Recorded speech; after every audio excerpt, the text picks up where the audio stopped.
প্রধানমন্ত্রী শেখ হাসিনা বাংলাদেশে ফিরে না আনবে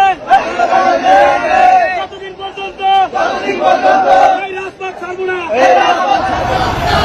হঠাৎই হাতে হাতে পৌঁছে যাচ্ছে কিছু লিফলেট, তাতে লেখা জয় বাংলা, প্রস্তুত হও, ঢাকায় মিলিত হও ২০ লাখ।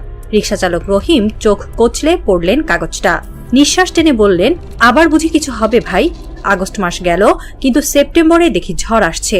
এই ঝড় শুধু আবহাওয়ার নয়, রাজনীতির গভীর অস্থিরতার।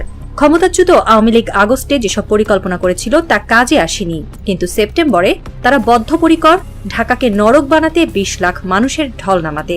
রাস্তায় নেমে আসা মানুষের এই ঢল হবে শুধু ভিড় নয়, হবে এক রাজনৈতিক ভূমিকম্প যা টুকরো টুকরো করে দিতে পারে রাষ্ট্রযন্ত্রের হৃৎপিণ্ড। চট্টগ্রামে আওয়ামী লীগ, ছাত্রলীগ, যুবলীগ সব নেমে পড়েছে। এই ক্যাডার বাহিনী এখানে ঢুকে ছাত্রদেরকে হত্যার উদ্দেশ্যে এই মেসাকার পরিবেশ তৈরি করছে। ছাত্রদেরকে রক্ষা করেন। চট্টগ্রামের এসপি, আপনারা নির্দ্বিধায় দায়িত্ব ছেড়ে দেন। ধিক্কার জানাই আইন উপদেষ্টাকে। আর বাংলাদেশের অন্তত ৩টি গণমাধ্যম যেটা বলার চেষ্টা করছে সেটা হচ্ছে যে সেপ্টেম্বর মাসকে কেন্দ্র করে এবং স্পেসিফিক একটা তারিখ ২৯ সেপ্টেম্বরকে কেন্দ্র করে আওয়ামী লীগ তাদের নানা রকমের পরিকল্পনা তৈরি করছে এবং সেই পরিকল্পনার লিড দেয়া হচ্ছে দিল্লি থেকে।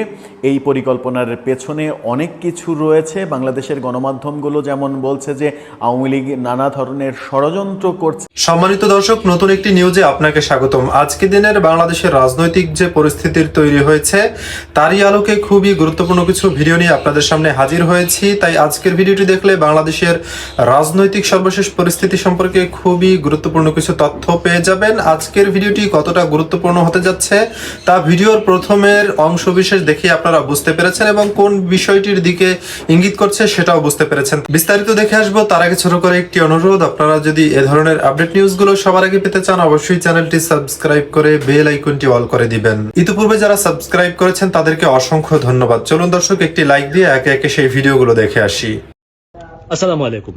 নরসিংদীর সদর সার্কেল এসপি শামীম আনোয়ার ভাই কিছুদিন আগে ঘোষণা দিয়েছিলেন যে আমি যতদিন নরসিংদী আছি নরসিংদীতে কোনো চাঁদাবাজি চলবে না এবং আমি বেঁচে থাকতে কোনোদিন নরসিংদীকে কাউকে ১ টাকা চাঁদা নিতে দিব না। বাস এটাই তার জীবনের কাল হয়ে গেল। সে যেহেতু বেঁচে থাকতে কেউ চাঁদাবাজি করতে পারবে না, তাই আজকে ৪ অক্টোবর প্রকাশ্যে তাকে মেরে ফেলার চেষ্টা করা হয়েছে। তার উপর আক্রমণ হয়েছে। ২০-৩০ জন চাঁদাবাজ প্রকাশ্যে তাকে বেধড়ক মারধর করেছে, তাকে মাথায় আঘাত করেছে এবং সে সেন্সলেস হয়ে রাস্তার পাশে পড়েছিল। দর্শক মণ্ডলী, আমার মনে হয় বাংলাদেশ চাঁদাবাজের দেশ হিসাবে, চাঁদাবাজের রাষ্ট্র হিসাবে কায়েম হইতে খুব বেশি আর সময় লাগবে না।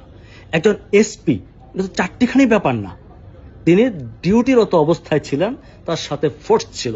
তিনি আরশিনগর মোড় দিয়ে যাচ্ছিলেন, তিনি হঠাৎ করে দেখতে পান যে সেখানে অটোরিকশা থেকে এবং সিএনজি থেকে প্রকাশ্যে টাকা তোলা হচ্ছে। তিনি সেখানে নেমে যান এবং দুজন চাঁদাবাজকে কিংবা টোল আদায়কারীকে ওনাদের ভাষায় হাতে নাতে ধরে ফেলেন। তারপরেই ২০-৩০ জনের দল এসে এসপি সাহেবের পিছন থেকে আঘাত করে এবং তাকে বেধড়ক মারধর করে। আপনি চিন্তা করতে পারেন যে এটা একটা সভ্য দেশ, এটা একটা যুদ্ধ বিধ্বস্ত দেশ না। একজন এসপি পুলিশের, সেটা তো চারটিখানি ব্যাপার না। এসপি হতে কি লাগে আমরা জানি, একটা এসপি কতদিনে তৈরি হয় আমরা জানি। এরকম প্রশাসনের একজন ঊর্ধ্বতন কর্মকর্তার উপরে প্রকাশ্যে যেই দেশের চাঁদাবাজরা এভাবে হামলা করে, সেই দেশের চাঁদাবাজি কোনোদিন দূর হবে বলে আপনি মনে করেন? আপনি কি মনে করেন না? কিংবা দর্শক, আমরা কি এখন বলবো না যে দেশটা একেবারে চাঁদাবাজির একটা স্বর্গরাজ্য পরিণত হয়েছে এবং চাঁদাবাজির রাজ্য হিসাবে কায়েম হয়েছে? আমার মনে হয় না যে এর চাইতে জঘন্যতম কোনো কাজ আর হতে পারে বাংলাদেশের প্রেক্ষাপটে। এটা আমাদেরকে দেখতে হলো। চাঁদাবাজরা শুধুমাত্র এই কাজটি করেই ক্ষান্ত হয়নি, তারা আরো বলেছে যে আনোয়ার হোসেন নামে একজন, যিনি এই পুরো এরিয়ায় নরসিংদীকে টোল উঠানোর দায়িত্ব নিয়েছে, তিনি নাকি পৌরসভা থেকে ইজারা নিয়েছে। তিনি বলছেন যে দীর্ঘদিন ধরে এই এসপি শামীম তাকে ডিস্টার্ব করে, তাকে টাকা তুলতে দেয় না।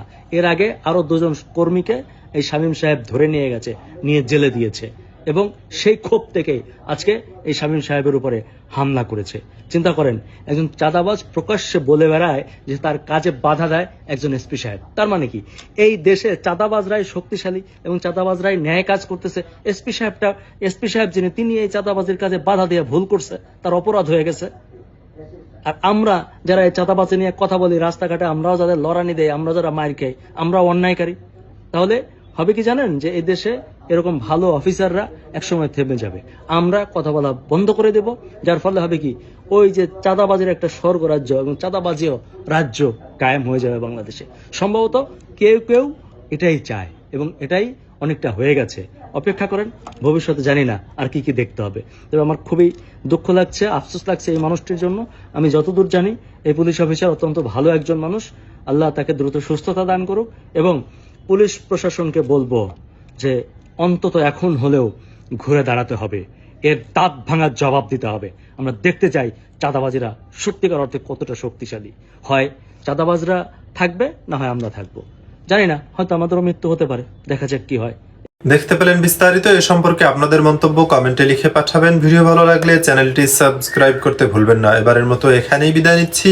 শীঘ্রই দেখা হবে নতুন কোনো ভিডিও নিয়ে। ততক্ষণ সকলে ভালো থাকুন, সুস্থ থাকুন। আসসালামু আলাইকুম ওয়া রাহমাতুল্লাহি ওয়া বারাকাতুহু।